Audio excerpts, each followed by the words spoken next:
We're in Luke chapter 12 of the NIV Bible. Meanwhile, when a crowd of many thousands had gathered, so that they were trampling on one another, Jesus began to speak first to his disciples, saying, "Be on your guard against the yeast of the Pharisees, which is hypocrisy.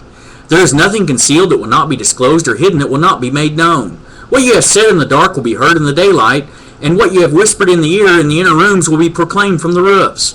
I tell you, my friends, do not be afraid of those who kill the body, and after that can do no more. But I will show you whom you should fear. Fear him who after the killing of the body has power to throw you into hell. Yes, I tell you, fear him. Are not 5 sparrows sold for 2 pennies? Yet not one of them is forgotten by God. Indeed, the very hairs of your head are all numbered. Don't be afraid, you are worth more than many sparrows. I tell you, whoever acknowledges me before men, the Son of Man will also acknowledge him before the angels of God. But he who disowns me before men will be disowned before the angels of God. And every one who speaks a word against the Son of Man will be forgiven. But anyone who speaks against the Holy Spirit will not be forgiven. When you are brought before synagogues, rulers, and authorities, do not worry about how you will defend yourselves or what you will say, for the Holy Spirit will teach you at that time what you should say."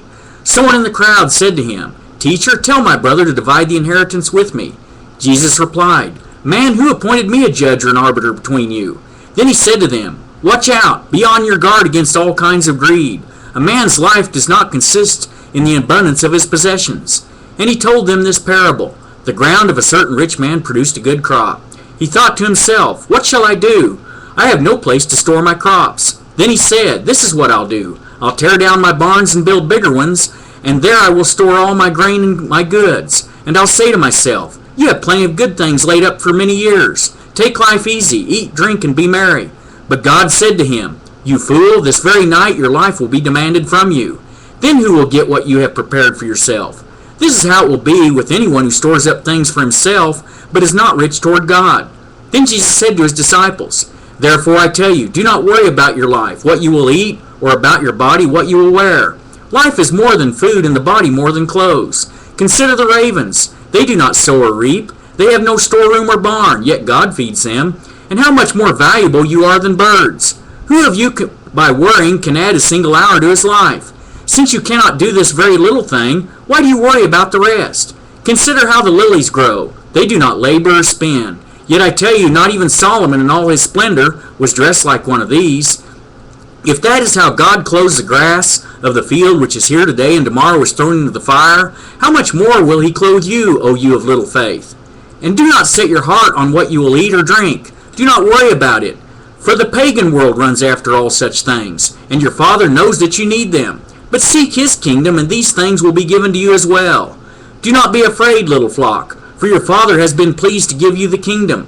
Sell your possessions and give to the poor. Provide purses for yourselves that will not wear out, a treasure in heaven that will not be exhausted, where no thief comes near and no moth destroys. For where your treasure is, there your heart will be also. Be dressed, ready for service, and keep your lamps burning, like men waiting for their master to return from a wedding banquet, so that when he comes and knocks, they can immediately open the door for him. It will be good for those servants whose master finds him watching when he comes. I tell you the truth, he will dress himself to serve, will have them recline at the table, and will come and wait on them. It will be good for those servants whose master finds him ready, even if he comes in the 2nd or 3rd watch of the night. But understand this, if the owner of the house had known at what hour the thief was coming, he would not have let his house be broken into. You also must be ready, because the Son of Man will come at an hour when you do not expect him." Peter asked, "Lord, are you telling this parable to us or to everyone?" The Lord answered, "Who then is the faithful and wise manager whom the master puts in charge of his servants to give them their food allowance at the proper time? It will be good for that servant whom the master finds doing so when he returns. I tell you the truth, he will put him in charge of all his possessions. But suppose the servant says to himself, 'My master is taking a long time in coming,' and he then begins to beat the men servants and maidservants, and to eat and drink and get drunk. The master of that servant will come on a day when he does not expect him, at an hour he is not aware of. He will cut him to pieces and assign him a place with the unbelievers. That servant who knows his master's will and does not get ready, or does not do what his master wants, will be beaten with many blows. But the one who does not know and does things deserving punishment will be beaten with few blows. From everyone who has been given much, much will be demanded, and from the one who has been entrusted with much, much more will be asked. I have come to bring fire on the earth, and how I wish it were already kindled. But I have a baptism to undergo, and how distressed I am until it is completed. Do you think I came to bring peace on earth? No, I tell you, but division. From now on there will be 5 in one family divided against each other, 3 against 2, and 2 against 3.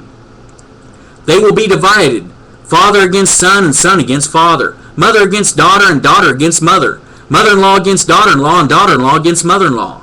He said to the crowd, when you see a cloud rising in the west, immediately you say, it's going to rain, and it does. And when the south wind blows, you say, it's going to be hot, and it is. Hypocrites, you know how to interpret the appearance of the earth and the sky. How is it that you don't know how to interpret this present time? Why don't you judge for yourselves what is right? As you are going with your adversary to the magistrate, try hard to be reconciled to him on the way, or he may drag you off to the judge, and the judge turn you over to the officer, and the officer throw you into prison. I tell you, you will not get out until you have paid the last penny.